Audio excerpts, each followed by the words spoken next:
अस्सलामुअलैकुम। पेशे खिदमत है कस्तूरी नागिन पहला हिस्सा। थ्यूसोंग कोकाफ पहुंच चुका था।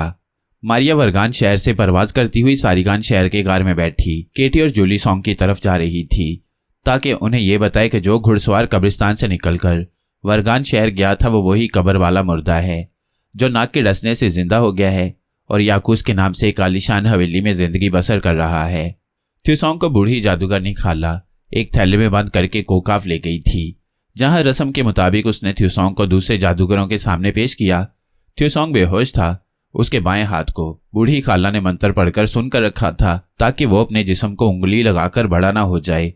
उसने थ्यूसोंग को दोबारा होश में लाते हुए जादूगरों से कहा, ये है दुनिया का सबसे छोटा आदमी। मैं इसे हासिल करके यहाँ लाने में कामयाब हो गई हूँ। अब असूल के मुताबिक मैं तमाम जादूगरों की मलका हूँ और सामरी को चाहिए कि अब वो मुझे काला जादू सिखा दे। सामरी जादूगर भी वहां मौजूद था। उसने झुककर छोटे से इंसान थ्यूसोंग को गौर से देखा। थ्यूसोंग अगरचे बेहोश था मगर उसकी जुबान बंद थी, वो बोल नहीं सकता था।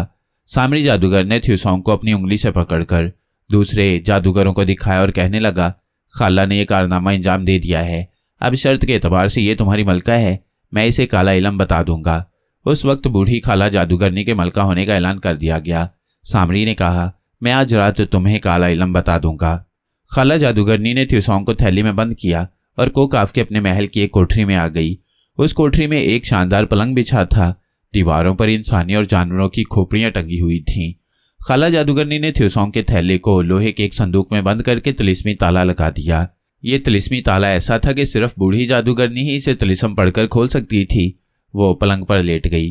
बूढ़ी जादूगरनी बड़ी खुश थी कि उसकी पुरानी ख्वाहिश पूरी हो गई। वो कोकाफ के जादूगरों की मलका भी बन गई और उसे सामरी का खास काला इलम भी मिल जाएगा। थ्यूसोंग थैली में बंद पड़ा था। अगरचे वो बेहोश था मगर उसकी खुशबू और जुबान बंद थी। वो सोच सकता था और उसकी याददाश्त भी बिल्कुल वैसे ही थी। उसे नागंबर मारिया, केटी और जूली सोंग का बराबर ख्याल आ रहा था। आधी रात को जब हर तरफ अंधेरा छा गया तो सामरी बूढ़ी जादूगरनी के पास आ गया। उसने आते ही कहा, खाला मलका, मैं तुम्हें काला इलम बताने आया हूँ। बूढ़ी जादूगरनी ने कहा, मैं तुम्हारा ही इंतजार कर रही थी। बताओ, काले इलम का सबसे बड़ा इसम, सबसे बड़ा मंत्र क्या है? सामरी बोला, काले इलम का सबसे बड़ा मंत्र डागरी मंत्र है। ये या मुझे मालूम है या देवताओं को मालूम है। अब पहली बार मैं ये मंत्र तुम्हें बता रहा हूँ। और फिर सामरी ने बूढ़ी जादूगरनी को काले इलम का डागरी मंत्र बता दिया। बूढ़ी जादूगरनी ने फौरन उस मंत्र को याद कर लिया। ये मंत्र ऐसा था कि इसको पढ़कर अगर पत्थर पर फूंका जाए तो पत्थर में जान पड़ जाती है। सामरी कह रहा था, पत्थर में जान पड़ने का मतलब यह है कि उस वक्त पत्थर पर जिस आसमानी रूह या बदरू का साया होगा वही बदरू जिंदा हो जाएगी। बूढ़ी जादूगरनी ने सवाल किया, अगर मैं इस मंत्र को पढ़कर जिंदा इंसान पर फूंकूं तो क्या असर होगा? सामरी बोला, अगर तू इसे किसी जिंदा इंसान पर फूंकेगी तो वो वहीं मर जाएगा और इस मंत्र की गर्मी से पिघलकर पानी बन जाएगा। लेकिन अगर तू इसे किसी मुर्दे पर फूंकेगी तो वो लोहे का आदमी बन जाएगा, कब्र में उठकर बैठ जाएगा और तुम्हारे हर हुक्म की तामील करेगा। तू उसे जो कहेगी वो वही करेगा। बूढ़ी जादूगरनी मक्कारी से मुस्कुराने लगी। सामरी चला गया। बूढ़ी जादूगरनी काले इलम हासिल करके बहुत खुश हुई। जादूगरों की दुनिया की तो वो मलका बन गई थी मगर अब उसकी ख्वाहिश थी कि दुनिया के लोगों पर भी मलका बनकर हुकूमत करे। चुनाचे उसने वापस सारिगान शहर जाकर वहां के महल पर कब्जा जमाने का फैसला कर लिया। थ्यूसोंग अब उसके लिए बेकार था। उसे जो काम लेना था बूढ़ी जादूगरनी ने ले लिया था। फिर भी वो उसे अपने से अलग नहीं करना चाहती थी। ये उसके मलका होने का सबूत था। चुनाचे बूढ़ी जादूगरनी ने थ्यूसोंग को अपने साथ ले जाने की बजाय वहीं कोकाफ वाली अपनी कोठरी में पलंग के नीचे गड्ढा खोदकर दबा दिया और खुद सारिगान शहर की तरफ रवाना हो गई। उसके पास अब काला इलम था। चुनाचे वो हवा में परवाज करती हुई सारिगान में अपने मकान पर पहुंच गई। दूसरी तरफ मारिया भी केटी और जूली सोंग को लेकर वर्गान पहुंच गई, जहां याकूस की हवेली में नाग और अंबर सांपों की शक्ल में बोतल में बंद कोठरी में जमीन में दफन थे। वर्गान शहर में आकर मारिया, केटी और जूली सोंग ने शहर से बाहर एक वीरान खंडर में डेरा जमा लिया। अब मारिया ने कहा, याकूस वही मुर्दा है जो नाग के डसने से जिंदा हो गया था।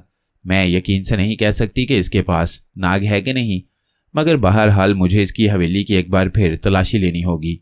तुम दोनों इसी जगह ठहरो, मैं बहुत जल्द वापस आ जाऊंगी। केटी और जूली सोंग को खंडर में छोड़कर मारिया एक बार फिर याकूस की हवेली की तरफ आ गई। उसने हवेली के सारे कमरे और कोठरियों की तलाशी ली मगर उसे नाग या अंबर में से कोई दिखाई ना दिया। मारिया को कैसे पता चलता, क्योंकि नाग और अंबर बोतलों में सांप की शक्ल में बंद जमीन के नीचे दफन थे। मारिया ने वापस आकर केटी और जूली सॉन्ग को बताया कि अगरचे हवेली में हमारे साथियों में से कोई भी नहीं है, फिर भी मेरा दिल कहता है कि इस जिंदा मुर्दे याकूस को नाग के बारे में पता है कि वो कहाँ है। केटी ने कहा, तो उससे ये राज कैसे मालूम किया जाए? मारिया कुछ सोच रही थी। जूली सॉन्ग बोली, याकूस मुर्दे का एतमाद हासिल करने के बाद ही उससे ये राज मालूम किया जा सकता है। मारिया ने कहा, यह काम जूली सॉन्ग कर सकती है, क्योंकि याकूस मुर्दे ने जूली सॉन्ग को अभी तक नहीं देखा। आखिर ये तय पाया कि जूली सॉन्ग हवेली में जाकर याकूस मुर्दे से जाकर मुलाकात करेगी। उसे अपनी ताकत ये कहकर बताएगी कि ये उसे एक अफ्रीकी जादूगर ने अता की थी, और यूं याकूस का एतमाद हासिल करके उसे नाग के बारे में मालूमात हासिल करने की कोशिश करेगी। जूली सॉन्ग तैयार हो गई। मारिया ने कहा, मैं तुम्हारे साथ हूं केटी, तुम इसी खंडर में रहना। मैं जूली सॉन्ग को हवेली में छोड़कर और कुछ देर के बाद वापस आ जाऊंगी। केटी ने कहा, काश मैं भी तुम्हारी कोई मदद कर सकती। मारिया बोली, तुम इसी खंडर में रहकर हमारी मदद करोगी। मारिया और जूली सॉन्ग याकूस की हवेली की तरफ रवाना हो गई। दिन का वक्त था। याकूस अपनी आलीशान हवेली के कमरे में ठाठ से रेशमी बिस्तर पर बैठा फल खा रहा था। नौकर ने आकर इतला दी कि एक खूबसूरत नौजवान लड़की उसे मिलने की ख्वाहिशमंद है। याकूस ने कहा, उसे अंदर भेज दो। थोड़ी देर बाद नौकर जूली सॉन्ग को लेकर कमरे में आ गया। याकूस मुर्दे ने गौर से जूली सॉन्ग को देखा और कहा, तुम मुझसे किस लिए मिलना चाहती हो? अगर तुम्हें यहाँ नौकरी की जरूरत है तो आज से ही दूसरी कनीजों के साथ काम करना शुरू कर दो। जूली सॉन्ग ने कहा, मैं तुमसे एक खास बात करने आई हूँ, मगर तन्हाई में करूंगी। याकूस मुर्दे ने इशारा किया। कमरे से सारी कनीजें और नौकर चले गए। जब जूली सॉन्ग और याकूस कमरे में अकेले रह गए तो याकूस ने कहा, अब बताओ तुम क्या कहना चाहती हो? जूली सॉन्ग ने कहा, मेरा नाम जूली है और मैं कोकाफ से आई हूँ। याकूस संभल कर बैठ गया, फिर हंसकर बोला, तुम कोकाफ से आई हो? कोकाफ में तो परियां रहती हैं और तुम मुझे परी नहीं लग रही हो। जूली सॉन्ग कहने लगी, मैं परी नहीं हूँ, बल्कि कोकाफ के एक जादूगर की बेटी जूली हूँ। मेरा बाप मर गया है। मेरे पास एक खास तिलिस्मी ताकत है। मेरे रिश्तेदार उस ताकत की वजह से मुझे हलाक कर देना चाहते थे। मैं जान बचाकर यहाँ भाग गई हूँ।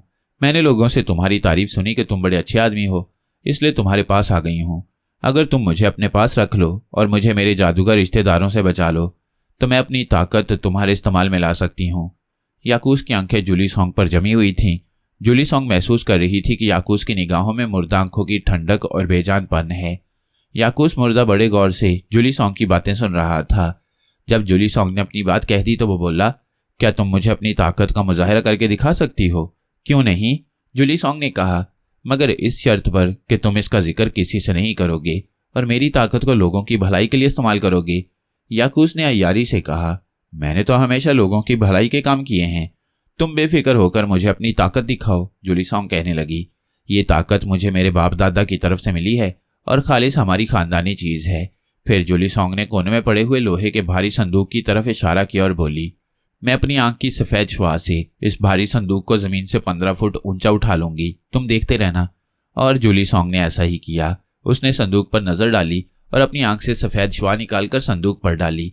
फिर ऐसा हुआ कि याकूस की नजरों के सामने लोहे का भारी भरकम संदूक अपने आप फर्श पर से उठा और आहिस्ता आहिस्ता बुलंद होता हुआ 15 फुट फिजा में जाकर ठहर गया। जूली सॉन्ग की आंखें संदूक पर टिकी हुई थीं। वो बोली, ये मेरी पहली ताकत है। याकूस तो भौंचका सा होकर संदूक को फिजा में लटका हुआ देख रहा था। फिर जूली सॉन्ग संदूक को आहिस्ता से नीचे ले आई। याकूस ने बड़ी इश्तियाक से पूछा, तुम्हारी दूसरी ताकत कौन सी है जूली? जूली सॉन्ग ने कहा, इस ताकत का मुजाहिरा मैं तुम्हारी हवेली की छत पर जाकर कर सकती हूँ। मेरे साथ छत पर आओ और एक पत्थर साथ लेते चलना। याकूस ने कहा, फिक्र न करो, ऊपर पत्थर मौजूद है। जूली सॉन्ग याकूस को लेकर छत पर आ गई। छत पर कोने में एक बड़ा पत्थर पड़ा था। मारिया भी उनके साथ थी। जूली सॉन्ग ने याकूस से कहा, इस पत्थर पर नजरें जमाए रखना। इतना कहकर जूली सॉन्ग ने अपनी आंख से नीली शुआ निकालकर पत्थर पर डाली। नीली शुआ एक रॉकेट की तरह पत्थर पर पड़ी और धमाके के साथ पत्थर के टुकड़े उड़ गए। याकूस तो हैरान होकर जूली सॉन्ग को देखता रह गया। इतनी ताकत तो उसने किसी के पास भी नहीं देखी थी। फौरन बोला, जूली, आज से तुम मेरी दोस्त हो। मेरे पास भी कुछ ताकत है, मगर मैं वक्त आने पर बताऊंगा। लेकिन मैं तुम्हारी ताकत से बड़ा मुतासिर हुआ हूँ। जूली सॉन्ग ने शुक्रिया अदा किया और बोली, बस मुझे अपने रिश्तेदार जादूगरों से सिर्फ इतना ही डर लगता है कि कहीं वो यहाँ आकर मुझे अपने तिलिस्म से आग ना लगा दें। मैं चाहती हूँ कि तुम मुझे अपनी हवेली में कुछ देर के लिए छुपने के वास्ते जगह दे दो। इसके मुआवजे में तुम मेरी ताकत इस्तेमाल कर सकते हो। याकूस के जहन में एक नया ख्याल जन्म ले चुका था। वो चाहता था कि जूली की ताकत के जरिए मुल्क सारिगान के बादशाह के महल पर कब्जा कर ले और बादशाह बनकर हुकूमत करे। मगर उसने जूली को अपने दिल का हाल ना बताया। कहने लगा, तुम बिल्कुल बेफिक्र होकर मेरी हवेली में रहो। अगर तुम्हारे रिश्तेदार जादूगर कोकाफ से आए तो मुझे इसका पता चल जाएगा और मैं उन्हें हवेली में दाखिल नहीं होने दूंगा। मैं हवेली के गिर्द एक हिसार खींच दूंगा जिसके अंदर अगर कोई जादूगर दाखिल होगा तो गश खाकर गिर पड़ेगा। जूली सॉन्ग हवेली में रहने का फैसला करके एक कमरे में आ गई। याकूस उसके साथ था। कहने लगा, ये कमरा बिल्कुल अलग थलग है और तुम यहाँ हिफाजत से रह सकोगी। जब याकूस चला गया तो मारिया ने जूली सॉन्ग से कहा, यह काम तो हो गया, अब तुम्हारा फर्ज है कि जितनी जल्दी हो सके इस याकूस मुर्दे से नाग या अंबर के बारे में मालूमात हासिल करो ताकि हम नाग तक पहुंच सकें। जूली सॉन्ग ने कहा, मेरी पहली कोशिश यही होगी। तुम बेफिक्र रहो और अब केटी के पास जाओ, वो अकेली होगी। मारिया सीधी वहां से खंडर में आ गई। केटी को सारा हाल सुनाया। केटी ने कहा, क्या हम इतनी देर तक उस खंडर में ही रहेंगे? मारिया बोली, इसके सिवा और कहाँ जा सकते हैं? जूली सॉन्ग इसी शहर की हवेली में है। मुमकिन है 2-1 दिनों में ही नाग के बारे में ज़रूरी मालूमात हासिल कर ली। ऐसी सूरत में हमारा उसके करीब रहना बहुत ज़रूरी होगा, इसलिए बेहतर यही है कि हम इसी खंडर में कुछ वक्त गुजारें। केटी ने अपनी रजामंदी का इजहार कर दिया। अब मारिया और केटी शहर वर्गान के बाहर वाले खंडर में रहने लगे और जूली सॉन्ग मुर्दा इंसान याकूस की हवेली में रहने लगी। अंबर और नाग सांपों की शक्ल में बोतलों में बंद थे जिनको याकूस ने अपनी हवेली की एक कोठरी में जमीन के नीचे दफन कर रखा था, जबकि दूसरी तरफ त्योसोंग को खाला जादूगरनी ने कोकाफ वाले महल में एक कोठरी में जमीन में दबा दिया था। जादूगरनी सारिगान शहर की तरफ जा रही थी। उसके पास ऐसा काला इल्म था जिसकी मदद से वो किसी भी शय में जान डाल सकती थी। जूली सॉन्ग की ताकत मुर्दा इंसान याकूस पर जाहिर हो चुकी थी और वह उसकी मदद से सारिगान के बादशाह के तख्त पर कब्जा करना चाहता था। दूसरी तरफ खाला जादूगरनी भी अपने काले इल्म की ताकत से सारिगान के बादशाह के तख्त पर कब्जा करने का मंसूबा बनाए हुए थी। याकूस ने जूली सॉन्ग को अपने दिल का हाल नहीं बताया था। वो उसकी बड़ी आवभगत करता। एक रोज उसने जूली सॉन्ग से कहा, जूली, कभी तुमने सोचा कि तुम्हारे पास जो ताकत है और मेरे पास जो ताकत है उनकी मदद से हम सारी दुनिया पर कब्जा कर सकते हैं? जूली सॉन्ग समझ गई कि याकूस असल मकसद की तरफ आ रहा है। कहने लगी, हम सारी दुनिया पर कब्जा करके क्या करेंगे? याकूस बोला, हम दुनिया के मालिक होंगे, सारी दुनिया पर हमारी हुकूमत होगी, हमारी खुशियों का, हमारे खजाने और दौलत का कोई ठिकाना नहीं होगा। जूली सॉन्ग ने कहा, अगर तुम यही चाहते हो तो फिर मुझे सोचने का मौका दो। मुझे अपने रिश्तेदार जादूगरों से डर लगता है, वो अपने तिलिस्म से मुझे भस्म करके ख़त्म कर सकते हैं। याकूस ने जल्दी से कहा, वो तुम्हारा कुछ नहीं बिगाड़ सकते, हम उनको अपना नौकर रख लेंगे, हम दुनिया के मालिक होंगे, बड़े बड़े जादूगर हमारी खिदमत करेंगे। जूली सॉन्ग बोली, ठीक है, मैं तैयार हूँ, तुम्हारी हर तरह से मदद करूंगी, मगर मुझे एक और बात का भी डर है और वह ये कि मेरे दादा ने एक बार कहा था, जूली, अगर तुम पर किसी जादू का वार चल गया और तू मर गई तो फिर तेरा सारा खेल खत्म हो जाएगा। मैं नहीं चाहती थी कि किसी जादूगर का मुझ पर वार चले। मैंने अपने दादा से पूछा कि इसका तोड़ क्या है। दादा ने कहा था कि अगर तू अपने आप को नाग देवता से डसवाए तो फिर तुझ पर कोई जादू भी नहीं चलेगा और तू हमेशा जिंदा रहेगी। याकूस ने जूली का हाथ थाम लिया और खुशी से बोला, जूली, ये तो बड़ी आसान बात है, खुशकिस्मती से मेरे पास नाग देवता सांप की शक्ल में मौजूद है। जूली सॉन्ग का दिल खुशी से उछल पड़ा। जिस मकसद के लिए वो वहां आई थी वो पूरा होने वाला था। उसने कहा, क्या तुम सच कह रहे हो याकूस? तुमको नाग देवता कहाँ से मिला? याकूस बोला, बस ये मत पूछो कि नाग देवता कहाँ से मिला। इस वक्त नाग देवता मेरे पास मौजूद है। तुम इसी कमरे में बैठो, मैं अभी नाग देवता को लाता हूँ। तुम अभी हमेशा की जिंदगी हासिल कर लोगी, मैं अभी आता हूँ। याकूस फौरन बाहर निकल गया। याकूस इतना अहमक नहीं था कि जूली को नाग देवता से डसवा कर उसे हमेशा की जिंदगी देकर उसे अपने सर पर सवार करवा लेता। वो तो चाहता था कि जूली की ताकत को इस्तेमाल करके सारिगान का तख्त हासिल कर ले, उसके बाद मुल्क मिस्र की हुकूमत पर हमला करके कब्जा कर ले और फिर जूली को हलाक कर डाले ताकि वो अकेला सारी दुनिया का मालिक बन जाए। चुनाचे वो हवेली से निकलकर सीधा बाजार में एक सपेरे के पास गया जो उसका वाकिफ था। उसने सपेरे से कहा, मुझे एक ऐसा सांप चाहिए जो दूसरे सांपों से मुख्तलिफ हो और जिसके जहर में मौत का असर ना हो, जिसके काटने से इंसान मर ना सकता हो। सपेरे ने उसे एक ऐसा सांप दिखाया जो सब्ज और सुर्ख रंग का था और जिसके सर पर छोटा सा सफ़ेद ताज भी था। सपेरे ने कहा, यह सांपों का सरताज है, मगर इसका जहर मैंने निकाल लिया है। इसके जहर की थैली में अभी जहर पैदा नहीं हुआ। तुम इसे ले जाओ, इसके काटने से कुछ भी नहीं होगा।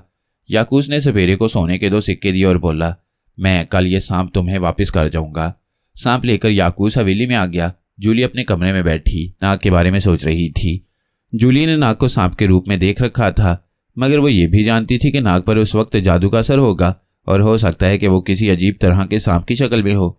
इतने में याकूस कमरे में आ गया। उसने हाथ में एक पटारी उठा रखी थी। आते ही बोला, जूली तुम बड़ी खुशकिस्मत हो। अगर इस वक्त मेरे पास नाग देवता सांप की शक्ल में ना होता तो फिर वो हमें कहीं नहीं मिल सकता था। लो, मैं नाग देवता ले आया हूँ, इसे अपना आप टसवा लो, फिर तुम पर हर किस्म का जादू हराम हो जाएगा और तुम गैर फानी भी हो जाओगी। और याकूस ने पटारी में से सफेद ताज वाला सांप निकालकर जूली की तरफ बढ़ाया। जूली सॉन्ग ने गौर से सांप को देखा। अभी उसे सांप की जुबान नहीं आती थी, वरना वो नाग से जरूर पूछती कि क्या तुम नाग हो। ताज देखकर वो यही समझी कि यही नाग है। चूंकि सांप के डसने से जूली सॉन्ग पर केटी और थ्यूसॉन्ग की तरह जहर का असर नहीं होता था, इसलिए वो तैयार हो गई। वैसे भी वो याकूस को धोखा देकर नाग सांप वहां से उड़ा लेना चाहती थी। उसने हाथ आगे कर दिया। सफेद ताज वाले सांप ने उसे डस लिया, मगर वह जूली सॉन्ग के जिस्म में जहर दाखिल न कर सका, क्योंकि उसके पास जहर था ही नहीं। जूली सॉन्ग को भी कोई तकलीफ ना हुई। उसने याकूस से कहा, ये सांप तुम मेरे पास ही रहने दो, मुझे ये अच्छा लगता है। याकूस बोला, नहीं जूली, ये एक मुकद्दस अमानत है। मैं इसे जहां से लाया हूं वहां इसका वापस जाना बहुत जरूरी है। और याकूस सांप पटारी में बंद करके अपने साथ ले गया। उसने सांप सपेरे के हवाले कर दिया और कहा कि वो इसे किसी दूसरे शहर पहुंचा दे। जूली हवा में मारिया की तरह उड़ नहीं सकती थी, वरना वो उसके पीछे पीछे जाती। शाम को जूली ने दरिया की सैर का बहाना बनाया और सीधी कार में केटी और मारिया के पास आ गई। उसने सारी कहानी सुनाई। मारिया बोली, वो नाग नहीं हो सकता। अगर नाग होता तो तुमको कभी ना डसता। केटी ने कहा, हो सकता है नाग पर जादू किया गया हो, वो जूली सॉन्ग को पहचान ही ना सकता हो। जूली सॉन्ग बोली, मेरा भी यही ख्याल है, नाग पर जरूर जादू किया गया है। अब मुझे मालूम नहीं कि याकूस उसे कहाँ से लाया था और कहाँ ले गया है। मारिया ने कहा, वो जरूर उसे किसी खुफिया जगह से लाया होगा। वो उसे मुकद्दस जगह कह रहा था, तो फिर वह जरूर कोई खानका या मंदिर होगा। हमें शहर के सारे मंदिरों और खानकाहों की तलाशी लेनी होगी। जूली सॉन्ग कहने लगी, उस सांप के सर पर सफेद ताज था, ये तुम याद रखना मारिया। हाँ, मुझे याद है, मैं अभी जाती हूँ। ये कहकर मारिया शहर के मंदिरों की तरफ और जूली सॉन्ग वापस याकूस की हवेली की तरफ चली गई। अब ऐसा हुआ कि उसी रात वो वक्त आ गया जब याकूस ने असली नाग सांप से अपने जिस्म को दोबारा डसवाना था, क्योंकि हर माह नाग सांप से कटवाना जरूरी था, वरना याकूस फिर मुर्दा होकर खाक हो जाता। रात आधी हो गई तो याकूस अपने कमरे से निकलकर उस कोठरी की तरफ बढ़ा, जिसके फर्श के नीचे नाग और अंबर सांपों की शक्ल में बोतलों में बंद करके दफन कर दिए गए थे।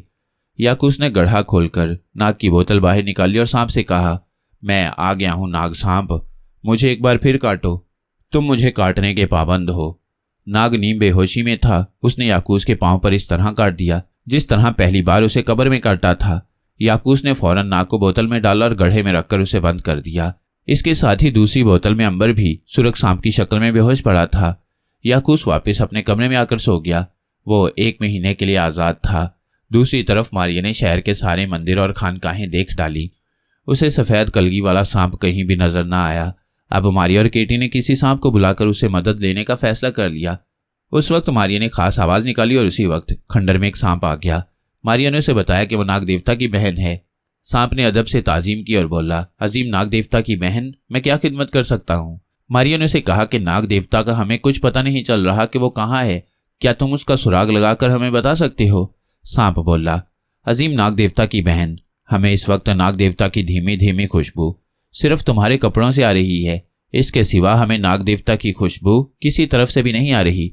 इसका मतलब है कि नाग देवता इस इलाके में कहीं भी नहीं है। केटी ने कहा, तुम एक बार कोशिश तो करो और दूसरे सांपों को भी कहो कि वो नाग देवता को तलाश करें। सांप बोला, बेहतर है, मैं अभी मालूम करके देखता हूँ। वैसे ये आपकी तसल्ली के लिए कर रहा हूँ, वरना मुझे नाग देवता की खुशबू इस मुल्क से कहीं भी नहीं आ रही। सांप चला गया। थोड़ी देर बाद वापस आया और बोला, नाग देवता का कहीं कोई सुराग नहीं मिल सका। नाग देवता की तलाश में इस इलाके के तमाम सांप गए थे। सबने आकर बताया कि नाग देवता इलाके में कहीं नहीं है। केटी और मारिया ने सांप का शुक्रिया अदा किया। सांप चला गया। केटी ने ठंडा सांस भरा और कहने लगी, अब क्या करें। नाग, अंबर और थ्यूसॉन्ग का तो कुछ पता नहीं चल रहा। मेरा तो ख्याल है कि हमें अब जूली सॉन्ग को लेकर किसी दूसरे शहर में चले जाना चाहिए। मारिया बोली, 2-1 रोज और इंतजार कर लेते हैं, हो सकता है अंबर, नाग, थ्यूसॉन्ग का कोई सुराग मिल जाए। केटी खामोश होकर बैठ गई। दूसरी तरफ जूली सॉन्ग भी परेशान थी कि नाग का सुराग नहीं मिल रहा और याकूस उसे सारिगान के बादशाह को कत्ल करने की तरगीब दे रहा है। उसकी समझ में कुछ नहीं आ रहा था। उसने फैसला किया कि वो भी वापस केटी और मारिया के पास चली जाए। जूली सॉन्ग वापस आने वाली थी कि उसे अपने तिकोने सितारे के मेडल का ख्याल आ गया। ये तिकोने सितारे वाला खलाई मेडल उसने योगर्ट से हासिल किया था। जूली सॉन्ग ने हवेली में आने के बाद इस मेडल को एक खुफिया जगह छुपा दिया था। याकूस उस वक्त बाहर गया हुआ था। जूली सॉन्ग उस कोठरी में आ गई जहां उसने तिकोना सितारा छुपा रखा था। जूली सॉन्ग ने सितारा बाहर निकाला तो वो ये देखकर हैरान रह गई कि उसका एक नगीना झिलमिलाने लगा था। इसका मतलब था कि यहाँ कोई अजीबोगरीब शय मौजूद है। ऐसी कौन सी शय हो सकती है, जूली सॉन्ग ने सोचा। फिर वो सितारे के मेडल को साथ लेकर कोठरी से बाहर निकली तो नगीने की रोशनी तेज हो गई। जूली सॉन्ग जिधर रोशनी तेज हो रही थी उधर चली। ये रोशनी उसे एक बंद कोठरी के बाहर ले आई। कोठरी पर ताला लगा हुआ था। जूली सॉन्ग ने ताले पर सफेद शुआ आंख से निकाल कर डाली। ताला खुल गया। जूली सॉन्ग कोठरी में आ गई। कोठरी में अंधेरा था। मेडल का नगीना जोर जोर से चमक रहा था। जूली सॉन्ग ने सितारे को एक तरफ झुकाया तो उसकी शुआएं एक जगह मरकूज हो गईं। जूली सॉन्ग ने झुककर देखा। वहां जमीन नरम थी। लगता था किसी ने यहाँ गड्ढा खोदकर कोई शय दबा रखी है। जूली सॉन्ग ने गड्ढे को खोद डाला। उसे अंदर 2 बोतलें दिखाई दी। जूली सॉन्ग ने उन्हें बाहर निकाला। उनमें से एक स्याह सांप और दूसरी में सुरख सांप बंद था। जूली सॉन्ग ने जल्दी से बोतलें अपने लिबास में छुपा लीं और कोठरी से बाहर आकर ताला दोबारा लगा दिया। वो हवेली से निकली और घोड़े पर सवार होकर सीधी केटी और मारिया के पास आ गई। उन्हें बोतलें दिखाई तो मारिया ने चिल्लाकर कहा, इनमें से एक जरूर नाग है। उन्हें यह खबर ही नहीं थी कि सुरख सांप अंबर है। केटी ने दोनों सांपों को बोतलों से बाहर निकाल लिया। सुरख सांप यानी अंबर बेहोश था। स्याह सांप यानी नाग होश में था मगर बेहिस हो रहा था। बोल नहीं सकता था, सुन सकता था। मारिया ने सांप की आवाज में कहा, क्या तुम नाग हो? नाग जवाब नहीं दे सकता था। वो चुपचाप जमीन पर लेटा रहा। केटी ने कहा, मारिया लगता है अगर ये नाग है तो इस पर किसी ने तिलिस्म कर रखा है। ये बोल नहीं सकता। जूली सॉन्ग बोली, दूसरा लाल सांप तो बिल्कुल बेहोश है। केटी ने कहा, खुदा जाने वो कौन सा सांप है। ये काला सांप मुझे नाग ही लगता है। फिर केटी ने काले सांप से कहा, अगर तुम नाग हो और बोल नहीं सकते तो अपनी जगह से हिलकर गोल चक्कर लगाकर बताओ कि तुम नाग ही हो। नाग ने यह सुना तो बड़ी मुश्किल से आहिस्ता आहिस्ता कोशिश करते हुए अपने जिस्म को रेंगने लगा। उसने बेहद कोशिश के बाद अपने जिस्म को गोल चक्कर में घुमा दिया। केटी, मारिया और जूली सॉन्ग खुशी से उछल पड़े। ये नाग है, ये नाग भैया है। उन्होंने फौरन सांप को उठाकर बारी बारी प्यार किया और कहा, नाग भैया फिक्र न करो, हम तुम्हारे पास आ गए हैं, तुम ठीक हो जाओगे। ये बताओ कि ये लाल सांप कौन है? नाग को बिल्कुल मालूम नहीं था कि दूसरी बोतल वाला लाल सांप अंबर है। उसने कोई जवाब ना दिया। मारिया ने कहा, अगर तुम इस लाल सांप के बारे में कुछ नहीं जानती तो एक बार फिर अपने जिस्म को गोल घुमा दो। नाग ने अपने जिस्म को गोल चक्कर में घुमा दिया। इसका मतलब था कि वो लाल सांप के बारे में कुछ नहीं जानता। मारिया कहने लगी, मेरा ख्याल है इस लाल सांप को दरिया के किनारे छोड़ आती हैं। ये उस याकूस मुर्दे ने जाने किस लिए छोड़ रखा था। केटी ने कहा, मेरा ख्याल है इसे दरिया में बहा देती हैं। यहाँ छोड़ा तो हो सकता है ये वापस याकूस के पास चला जाए और याकूस को हमारे बारे में बता दे। ये जादू का सांप भी हो सकता है। अच्छा ख्याल है, मारिया बोली। लाओ मैं इसे दरिया में डाल आती हूँ। उन्होंने बेहोश अंबर यानी लाल सांप को दोबारा बोतल में डालकर बोतल को बंद किया और उसे लेकर दरिया की तरफ चल दी। दरिया ज्यादा दूर नहीं था। मारिया ने सांप वाली बोतल को दरिया में फेंक दिया। बोतल लाल सांप यानी अंबर को लेकर दरिया की लहरों पर आगे की तरफ बहने लगी। मारिया वापस आ गई। केटी और जूली सॉन्ग नाग को अपने पास घास पर लिटाई बैठी उससे बातें कर रही थीं। मारिया आते ही बोली, नाग तो हमें मिल गया, अब हमें यहाँ से कूच कर जाना चाहिए क्योंकि याकूस के हमले का खतरा भी है। वो जिंदा मुर्दा है और जूली सॉन्ग के कहने के मुताबिक उसमें गैबी ताकत जरूर है। केटी ने उसी वक्त नाग को एक थैली में बंद किया और थैली मारिया ने पकड़ ली। उसके हाथ में आते ही नाग की थैली गायब हो गई। उस वक्त रात हो रही थी। जूली सॉन्ग ने कहा कि हमें रात इसी जगह बसर करनी चाहिए, सुबह सुबह यहाँ से निकलेंगे। केटी और मारिया का ख्याल था कि उन्हें इसी वक्त यहाँ से चल देना चाहिए। आखिर जूली सॉन्ग को भी मानना पड़ गया। तीनों सहेलियां खंडर से निकलीं। केटी और जूली सॉन्ग अपने अपने घोड़ों पर सवार हो गईं और मारिया उनके ऊपर उड़ने लगी और वह शुमाल की जानिब रवाना हो गईं। शुमाल में मुल्क ईरान की सल्तनत थी जिसके शुमाल में कोकाफ का पहाड़ी सिलसिला था। यही वो कोकाफ था जिसके एक महल की कोठरी में थ्यूसोंग गड्ढे में छोटे कद का होकर बेहिसो हरकत बंद पड़ा था। दूसरी तरफ अंबर लाल सांप की शक्ल में बेहोशी के आलम में बोतल में बंद लहरों पर बहता जा रहा था। याकूस जब हवेली में वापस आया तो देखा कि जूली गायब है। उसने इधर उधर देखा। जब जूली कहीं नजर न आई तो उसका माथा ठिनका। जल्दी से कोठरी में गया, देखा तो दोनों सांप गायब थे। वो सर पकड़कर बैठ गया। लाल सांप का उसे कोई अफसोस नहीं था मगर नाग सांप का उसे बहुत अफसोस था। उसके बगैर वो 1 महीना ही जिंदा रह सकता था। वो तो घबरा गया। घोड़े पर बैठकर हवेली से निकला और जूली की तलाश शुरू कर दी। मगर उस वक्त तक जूली, सॉन्ग, केटी और मारिया वहां से बहुत दूर निकल चुके थे। याकूस मायूस होकर हवेली में वापस चला आया। उसे चैन नहीं आ रहा था। चैन कैसे आता? अगर 1 महीने बाद उसे नाग सांप नहीं डसता तो वो मर जाएगा। परेशान होकर घोड़े पर बैठकर वरगान शहर से कब्रिस्तान की जानिब रवाना हो गया कि वहां अपनी कब्र में जाकर किसी दूसरे सांप को आजमाए या किसी मुर्दे से बात करके पूछे कि नाग सांप इधर तो नहीं आया। उस वक्त तक खाला जादूगरनी यानी बूढ़ी जादूगरनी भी वहां पहुंच चुकी थी। उसने एक कब्र के ऊपर खड़ी होकर गौर से देखा। उस कब्र पर लिखा था कि यहाँ सारीगान का एक बहादुर डाकू दफन है। बूढ़ी जादूगरनी को एक ऐसा ही आदमी चाहिए था। फिर उसने सोचा कि अगर उसने मुर्दे को अपने काले इल्म की मदद से जिंदा कर दिया तो हो सकता है कि वो अपने रिश्तेदारों या बीवी बच्चों की तरफ भाग जाए। बेहतर यह है कि वो किसी ऐसे शख्स को जिंदा करे जिसका कोई रिश्तेदार या बीवी बच्चे ना हो। ऐसा शख्स कोई पत्थर का मुजस्मा ही हो सकता था। उस जमाने में पत्थर के मुजस्मों की कमी नहीं थी। हर शहर के चौक में किसी न किसी देवता या ख्याली हीरो का मुजस्मा लगा होता था। बूढ़ी जादूगरनी सारीगान के शहर के बाहर एक वीरान महल के खंडर में आ गई। उस खंडर में उसकी नजर एक संगमरमर के मुजस्मे पर पड़ी। ये एक ताकतवर मर्द का इंसानी साइज का मुजस्मा था। मुजस्मे का एक बाजू टूटा हुआ था। बूढ़ी जादूगरनी को मालूम था कि जब इसमें जान पड़ गई तो इसका बाजू खुद ब खुद वापिस आ जाएगा। बूढ़ी जादूगरनी को यह मालूम नहीं था कि यह मुजस्मा 1ली सदी ईस्वी के एक ऐसे खतरनाक शख्स का था जो था तो इंसान मगर उस पर किसी आसेब का असर हो गया था और वह पूरे चांद की रात को बिनमानस बन जाता था और जो आदमी या औरत उसे सामने नजर आ जाती उसे चीर फाड़ देता था। उस जमाने के बादशाह ने उस आदमी का मुजस्मा बनाकर शहर में लगा दिया था कि इस बिनमानस नुमा खूनी इंसान से खबरदार रहो। उसके नीचे एक तख्ती भी लिखकर लगा दी गई मगर वो तख्ती अब टूट चुकी थी जिसकी वजह से बूढ़ी जादूगरनी को गलती लग गई और उसने इस मुजस्मे को पसंद कर लिया। वो उसके सामने बैठकर काले इल्म के मंत्र पढ़ने लगी। काफी मंत्र पढ़ने के बाद उसने वो खास काले इल्म का मंत्र पढ़ा जो सामरी ने उसे बताया था और जिसके पढ़ने से पत्थर में भी जान पड़ जाती थी। काला मंत्र पढ़कर जादूगरनी ने मुजस्मे पर फूंक मारी तो उसमें जान पड़ गई। मुजस्मे ने गर्दन घुमाकर जादूगरनी को देखा।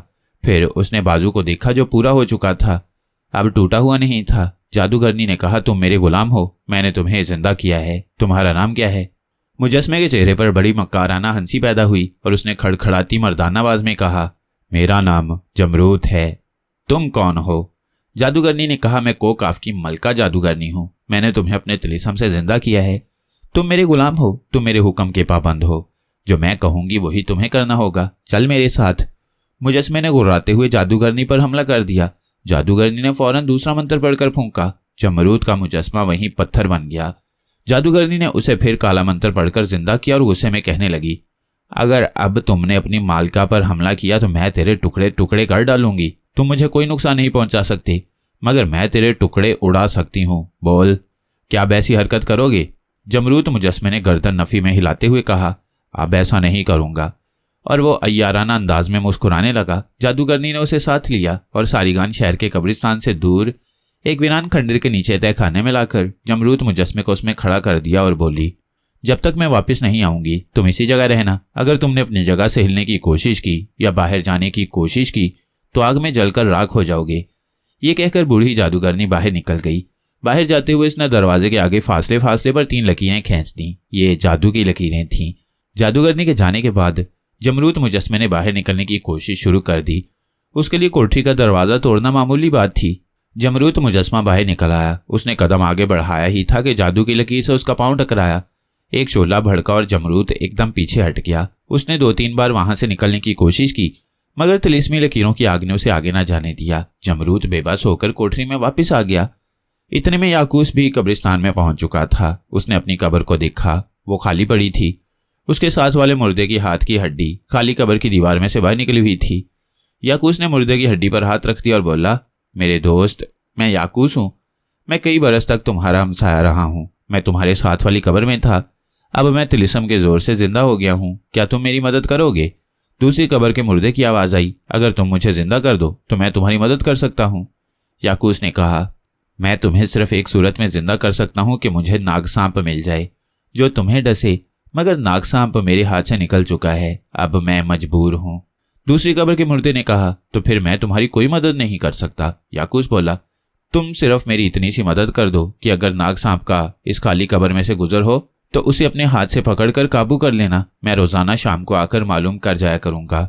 दूसरी कब्र के मुर्दे ने कहा, तुम बड़े अहमक हो, गुमशुदा शाम को तलाश कर रहे हो, मगर जो जादूगरनी तुम्हारी जिंदगी को गैर फानी बना सकती है और मुझे भी जिंदा कर सकती है उससे बेखबर हो। याकूस ने पूछा, कौन सी जादूगरनी? दूसरी कब्र वाले मुर्दे ने कहा, खाला जादूगरनी, वो इसी कब्रिस्तान में आ रही थी। अगर तुम किसी तरह उसे काले इल्म का राज मालूम कर लो तो तुम कभी नहीं मरोगे और सारी दुनिया पर हुकूमत कर सकोगे। जादूगरनी कब्रिस्तान में दाखिल हो चुकी है, देखो अपने पीछे, कब्रिस्तान की ड्योढ़ी की तरफ देखो। याकूस ने देखा कि कब्रिस्तान की ड्योढ़ी में से एक बूढ़ी औरत चली आ रही है। याकूस समझ गया कि यही खाला जादूगरनी है। याकूस बड़ा चालाक और होशियार मुर्दा था। उसने कब्र से हटकर ड्योढ़ी की तरफ चलना शुरू कर दिया और फिर एक कब्र पर बैठकर ज़ारों की तार रोने लगा। वो इस दिलखराश अंदाज में रो रहा था कि जादूगरनी का दिल भी दहल गया। वो करीब आकर बोली, नौजवान, तेरा कौन मर गया है जो इस बुरी तरह से रो रहा है? याकूस ने कहा, बहन क्या बताऊं, मैं तुम्हें कुछ भी नहीं बता सकता क्योंकि तुम मेरे दुख को समझ नहीं सकोगी। जादूगरनी बोली, तुम मुझे बताओ, हो सकता है मैं तुम्हारी मदद कर सकूं। याकूस ने कहा, कोई इंसान मेरी मदद नहीं कर सकता, मेरी किस्मत में अब मौत के सिवा कुछ नहीं लिखा। जादूगरनी ने उससे इजहार हमदर्दी करते हुए पूछा, क्या ये तेरी बीवी की कब्र है? याकूस ने आंखों से निकलते नकली आंसू पोंछते हुए कहा, हाँ, ये मेरी बीवी की कब्र है, मगर यह सिर्फ मेरी बीवी नहीं थी बल्कि इसके पास एक ऐसा इल्म था जिसकी मदद से वो हजारों की फौज का फूंक मारकर बेजान कर देती थी। जादूगरनी का माथा ठिनका। अगर वो इस औरत की लाश को जिंदा करके उससे ये ताकतवर इल्म मालूम कर सके तो बादशाह के महल पर एक सेकंड में कब्जा कर सकती है। उसने याकूस से कहा, अगर मैं तुम्हारी बीवी को जिंदा कर दूं तो क्या तुम अपनी बीवी का पुरस्कार इल्म मुझे बता दोगे? मगर तुम्हारी बीवी शायद तुम्हें वो इल्म नहीं बताएगी। अब याकूस ने आंसू पहुंचकर तुरप का पत्ता फेंका, कहने लगा, बहन, वो इल्म तो मुझे भी मालूम है, इसके लिए मेरी बीवी को जिंदा होना जरूरी नहीं, मैं तो अपनी बीवी की मोहब्बत की वजह से रो रहा हूँ। अब बूढ़ी जादूगरनी ने कहा, तो फिर तुम चलो मेरे साथ, मेरे पास एक मंसूबा है, हम दोनों मिलकर सारी दुनिया पर कब्जा कर सकते हैं। फिर तुम खूबसूरत से खूबसूरत और अच्छी से अच्छी औरत को अपनी बीवी बना सकते हो, क्या कहते हो? याकूस यही तो चाहता था, बोला, बहन तुम्हारे पास भी कोई खास इल्म है क्या? बूढ़ी जादूगरनी ने कहा, हाँ, जब तुम मुझे अपना इल्म बताओगे तो मैं तुम्हें अपना इल्म बताऊंगी। याकूस तैयार हो गया। जादूगरनी उसे लेकर कब्रिस्तान से बाहर आ गई। कब्रिस्तान के बाहर एक आदमी सामने से चला आ रहा था। जादूगरनी ने याकूस से कहा, क्या तुम अपने इल्म की मदद से इस आदमी को बेहिस कर सकते हो? मैं तुम्हारे इल्म को आजमाना चाहती हूँ। याकूस मुर्दा था, उसकी आंखों में खास कशिश और तासीर थी। उसने कहा, मैं अभी इस आदमी को बेहिस कर देता हूँ। और याकूस ने आने वाले आदमी की आंखों में आंखें डालकर उसे घूरा। वो आदमी एकदम बेहोश होकर गिर पड़ा। ये ताकत याकूस के पास पहले ही से थी। बूढ़ी जादूगरनी को यकीन हो गया कि ये शख्स सच बोल रहा है, इसके पास वाकई बेपनाह ताकत है। याकूस ने कहा, बहन अब तुम बताओ कि तुम्हारे पास कौन सी ताकत है? जादूगरनी ने कहा, मेरे साथ मेरे मकान पर चलो, फिर मैं तुम्हें अपनी ताकत बताऊंगी। जादूगरनी में रास्ते से याकूस का नाम पूछा और फिर उसे लेकर अपनी खंडर वाली कोठरी में आ गई। कोठरी का दरवाजा खुला देखकर उसका दिल धक से रह गया कि कहीं जमरूद मुजस्मा फरार तो नहीं हो गया। वह लपक कर कोठरी में दाखिल हुई। याकूस उसके पीछे पीछे था। जमरूद मुजस्मा अपनी जगह पर मौजूद था। जादूगरनी ने गुस्से में कहा, तुमने जरूर फरार होने की कोशिश की होगी, लेकिन अब तुम अच्छी तरह जान गए होगे कि तुम मेरी मर्जी के बगैर आज़ाद नहीं हो सकते। ये मेरा भाई है, इसका नाम याकूस है। अब तुम अपनी जगह पर जाकर बैठ जाओ। जमरूद मुजस्मा अपनी जगह जाकर बैठ गया। अब जादूगरनी ने याकूस को बताया कि वो सारिगान के बादशाह के तख्त पर कब्जा करना चाहती है। यही मंसूबा याकूस का भी था। वो कैसे देख सकता था कि एक बूढ़ी औरत उसकी जगह सारी दुनिया की मालिक बन बैठे। उसने अय्यारी से काम लेते हुए कहा, बड़ा अच्छा प्रोग्राम है बहन। याकूस ने पूछा, ये मुजस्मा जो जिंदा हो गया है ये क्या कर सकता है? जादूगरनी ने याकूस से कहा कि ये जमरूद का मुजस्मा है और इसमें इतनी ताकत है कि बड़े से बड़े महल को एक ठोकर से ढा सकता है। कोई इंसान इसकी ताकत का मुकाबला नहीं कर सकता। याकूस ने गौर से मुजस्मे को देखा। मुजस्मे पर उसकी आंखों की कशिश का कोई असर न हुआ। वो याकूस की तरफ देखकर गुर्राने लगा। जादूगरनी बोली, तुम इसे बेहोश नहीं कर सकते, ये मेरे इल्म से जिंदा हुआ है और मेरे पास काला इल्म है। याकूस ने कहा, क्या तुम मुझे अपना इल्म नहीं बताओगी? जादूगरनी कहने लगी, हमें अब एक दूसरे से इल्म सीखने की जरूरत ही नहीं है। हम दोनों मिलकर अपने अपने इल्म और ताकत की मदद से इस शहर के बादशाह के महल पर कब्जा कर सकते हैं। तो मेरे साथ आओ, हम शाही महल पर हमला करने की स्कीम तैयार करते हैं। मगर याकूस तो जादूगरनी को हलाक करना चाहता था। वो अकेला मुल्क का बादशाह बनने के ख्वाब देख रहा था। उसने अय्यारी से काम लेते हुए जादूगरनी की हाँ में हाँ मिलाई और उसके साथ खंडर की दूसरी कोठरी में आ गया। जादूगरनी बैठ गई और याकूस को समझाने लगी कि उन्हें सबसे पहले बादशाह को बेहोश करना होगा, फिर उसके सिपा सालार को खत्म करना होगा। याकूस जादूगरनी की बातें बेपरवाही से सुन रहा था। असल में वो जादूगरनी पर काबू पाने की तरकीब पर गौर कर रहा था। जादूगरनी की सिर्फ एक कमजोरी थी कि अगर वो सो जाए तो नींद की हालत में उसे हलाक किया जा सकता था। याकूस ने चालाकी से काम लेते और जादूगरनी की कमजोरी मालूम करने की कोशिश करते हुए कहा, बहन, हमें एक दूसरे की कमजोरियों की भी खबर होनी चाहिए ताकि वक्त पड़ने पर हम एक दूसरे की मदद कर सकें। मसलन मैं तुम्हें हरफ हरफ बता देता हूँ कि मेरी कमजोरी ये है कि अगर मुझ पर ठंडा पानी फेंका जाए तो मेरी ताकत खत्म हो जाएगी और मैं मर जाऊंगा। अब तुम बताओ कि तुम्हारी कमजोरी क्या है ताकि मैं उस हालत में तुम्हारी हिफाजत कर सकूं। बूढ़ी जादूगरनी चालाक होने के बावजूद याकूस के जाल में फंस गई और बोली, मेरी सिर्फ एक ही कमजोरी है कि अगर मैं सो जाऊं तो मेरी सारी ताकत खत्म हो जाती है। सिर्फ सोते में मुझ पर वार किया जा सकता है। याकूस दिल में बड़ा खुश हुआ और बोला, बस ठीक है, तुम इस बात का ख्याल रखना कि कोई मुझ पर ठंडा पानी ना फेंके और मैं जब तुम सो रही होगी तुम्हारी हिफाजत करूंगा। इसके बाद याकूस ने शाही महल पर हमले की तरकीबों पर गुफ्तगू शुरू कर दी। याकूस ने जानबूझकर कहा, प्यारी बहन, इस वक्त शाम हो रही है। मैं चाहता हूं कि हम पिछले पहर महल पर हमला करें। उस वक्त सिपाही आराम कर रहे होते हैं। हम अचानक उन पर हमला कर देंगे। मैं उन्हें एक पल में बेहिस कर दूंगा और वो उठकर हम पर हमला नहीं कर सकेंगे। क्या ख्याल है तुम्हारा? बूढ़ी जादूगरनी याकूस की बातों में आ गई। कहने लगी, तुम्हारी तरकीब भी अच्छी है। चलो हम वो अंधेरे शाही महल पर हल्ला बोल देंगे। याकूस कहने लगा, उतनी देर हम आराम करते हैं। तुम मेरी हवेली में चलो, वहां मेरी कनीजें भी हैं, वो तुम्हारी खिदमत करेंगी। बूढ़ी जादूगरनी याकूस के साथ उसकी हवेली में आ गई। याकूस ने जादूगरनी की इतनी आवभगत की कि वो उसकी गर्विदा हो गई। जब रात हो गई तो याकूस ने कहा, बहन, हमें एक जबरदस्त मुहिम शुरू करनी है। बेहतर है कि हम थोड़ी देर आराम कर लें। तुम इसी कमरे में सो जाओ, मैं बाहर पहरा दूंगा। तुम बेफिक्र होकर आराम करो। जादूगरनी को भी मुर्गन खाने के बाद नींद सी आने लगी थी। उसे याकूस पर एतमाद भी हो गया था। याकूस ने उसकी खिदमत भी बेहद की थी। चुनाचे जादूगरनी पलंग पर लेट गई। याकूस दरवाजा बंद करके बाहर आकर पहरे पर खड़ा हो गया। बहुत ज्यादा होशियार और चालाक आदमी कभी कभी यूं ही किसी अहमक के हाथों मार खा जाता है। जादूगरनी के साथ भी ऐसा ही हुआ था। उसकी मौत याकूस के हाथों लिखी थी। शायद इस वजह से भी ये उल्लू बन गई थी। याकूस दरवाजे के बाहर पहरा दे रहा था। एक लम्हे के लिए वो अपने कमरे में चला गया और वहां से अपनी तलवार कमीज के अंदर छुपाकर साथ ले आया। जब रात आधी गुजर गई तो उसे कमरे में से जादूगरनी के खर्राटे सुनाई देने लगे। याकूस इसी इंतजार में था। वो आहिस्ता से दरवाजा खोलकर कमरे में दाखिल हो गया। ताक में शमा रोशन थी। याकूस ने तलवार हाथ में ले ली और दबे पांव चलता जादूगरनी के सराहने की तरफ आ गया।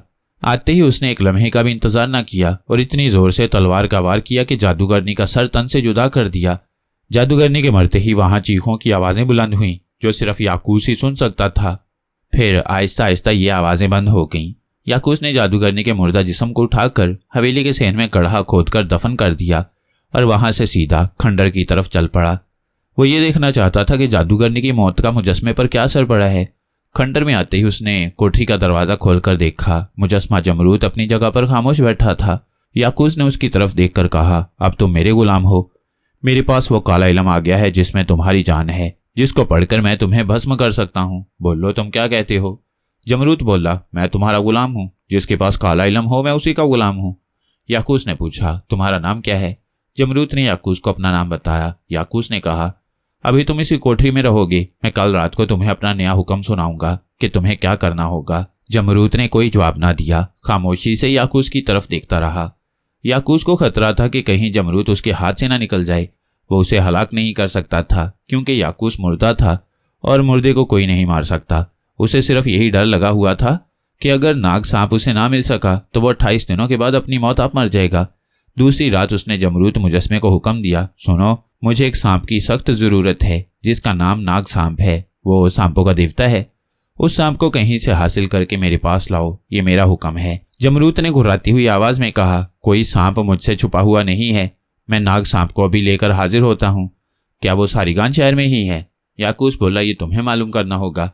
क्या तुम्हें सांपों की बू आती है? जमरूद ने कहा, हाँ, मैं हर किस्म के सांप की बू महसूस कर लेता हूँ। मैं नाग की तलाश में जाता हूँ। वो जहां कहीं भी होगा मैं उसे लेकर तुम्हारे पास पहुंच जाऊंगा। और जमरूद मुजस्मा हाथ में तलवार लिए नाग की तलाश में निकल पड़ा। याकूस बड़ा खुश था क्योंकि उसे यकीन था कि जमरूद अपनी खास हिस्स की वजह से नाग की बू पाकर उसे जरूर पकड़ कर ले आएगा।